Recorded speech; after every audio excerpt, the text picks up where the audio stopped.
Ағылшын тілінің 19-шы сабағы. Біз алдыңғы сабақтарда ағылшын тілінде етістіктердің өткен шаққа алмасуына байланысты regular және irregular болып бөлінетінін үйренген болатынбыз. Біз осы сабақта ағылшын тілінде етістіктер өзінің тағы бір қолданылуына байланысты stative немесе dynamic болуы мүмкін екенін үйренеміз. Dynamic деген әрекет етістіктері болып табылады. Мысалы, run, jump, drive деген сөздерді алайық. Жүгіру, секіру, машина айдау әрекет болып табылады. Ал stative етістіктер, бұл етістіктер әрекет етістіктері емес, бұл етістіктер ойды, ойлануды, эмоцияны, бір нәрсені қабылдау, бір нәрсені сезінуді білдіретін етістіктер болып табылады. Енді бұл екі етістіктің айырмашылығы қандай? Dynamic етістіктер бүкіл етістік түрлерінде қолданылады. Мысалы, present simple'да present continuous, present perfect continuous, past simple, past continuous'та қолданылса, ал stative verbs'тер continuous формасында, мысалы, present continuous немесе present perfect continuous немесе past continuous'та, яғни continuous формаларында бұл етістіктер мүлдем қолданылмайды. Run етістігімен мысалдар жасайық. I run деген мен жүгіремін. I'm running, мен жүгіріп жатырмын. I have run, мен жүгіріп болдым. I have been running, мен жүгіріп жүредім. I run, мен жүгірдім, мен жүгірген едім деп барлық етістік түрлерінде әрекет етістіктерін қолдана береміз. Ал stative verbs'тер бұл кезде, мысалы, know деген етістікті алайық, білу деген етістік, мен білемін деп I know деп айтамыз. Ал мен біліп жатырмын деп ағылшын тілінде айтылмайды. I'm knowing деп қолдана алмаймыз. Дәл солай, мына present perfect continuous'та да бұл know етістігін пайдалана алмаймыз. I have been knowing деп сөйлем құра алмайды.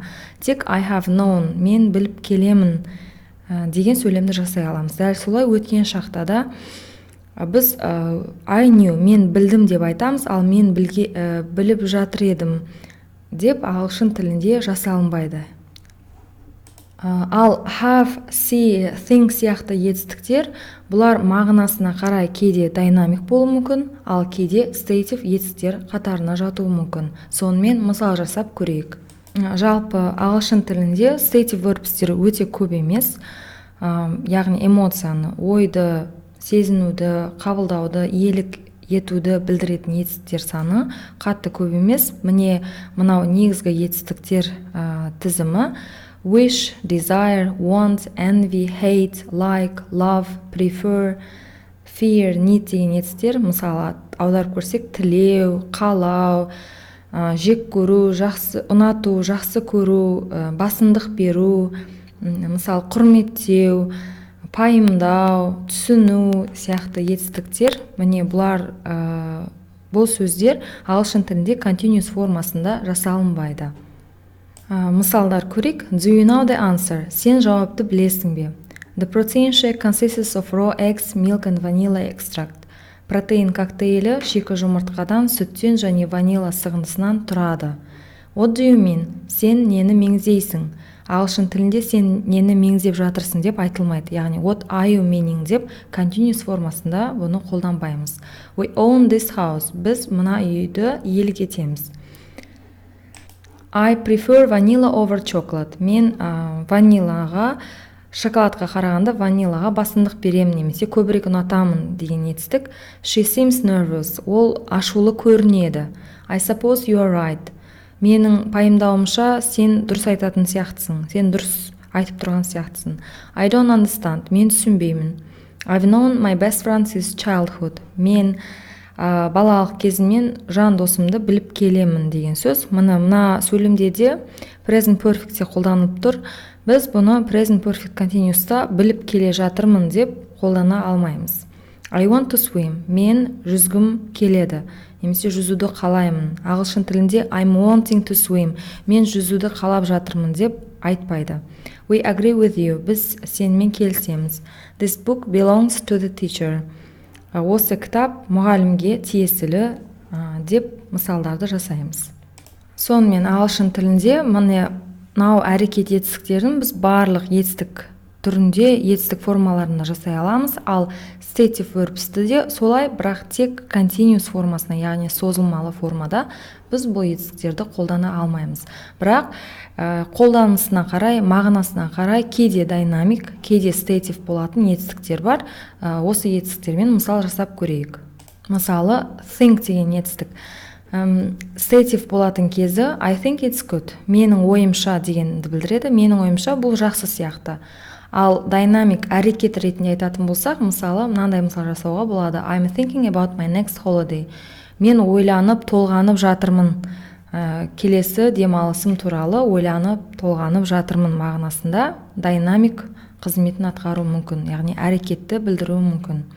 Келесі see деген, көру деген етістікті алайық. Бұл етістік stative болған кезінде көру дегенді білдіреді. Мысалы, I see her now. She's just coming along the road. Мен оны көремін. Ол жолдың бойымен келе жатыр. Қазір міне жаймен деп келе жатыр деген сөз. Ал егер әрекет ретінде бұл сөз кездесемін дегенді білдіреді. I'm seeing Robert tomorrow деген мен ертең Робертпен кездескелі жатырмын деп әрекетті білдіреді. Дәл солай taste деген сөзді алайық. Бұл дәм көруді білдіретін етістік. Stative кезінде this soup tastes great. Мына сорпаның дәмі жақсы деп сөйлем жасаймыз. Ал егер шеф сорпаның дәмін көріп жатыр дейтін болсақ, онда ол әрекет болып табылады. Сол кезде бұл dynamic verb болады, яғни continuous формасында пайдалана аламыз.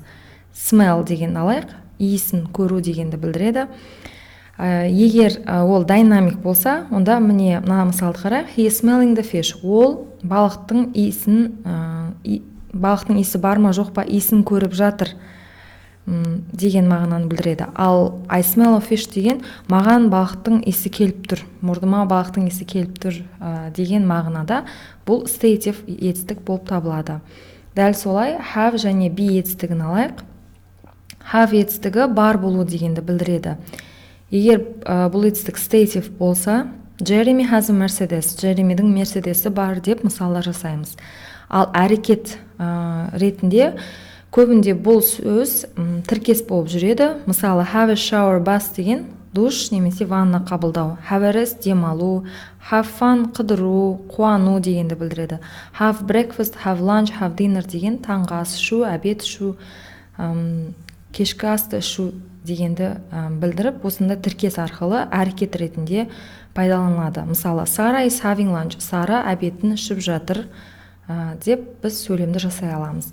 Дәл солай be етістігі көбінде бұл stative verb қызметін атқарады. Яғни біз бұны continuous формасында пайдалана алмаймыз. Мысалы, you are smart, сен ақылдысың.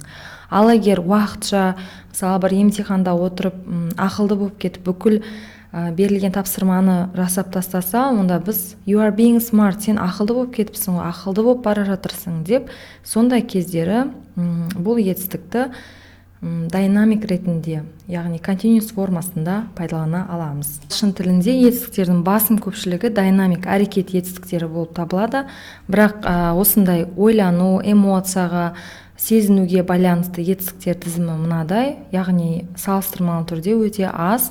Ал мына етістіктер have, be деп аударып көретін болсақ, бар болу, болу, ойлану, бұлар да жалпы эмоцияны, ойлануды білдіретін етістіктер. Көбінде stative етістік ретінде қолданылады, бірақ кейде мағынасына қарай дайнамик етістік болуы мүмкін.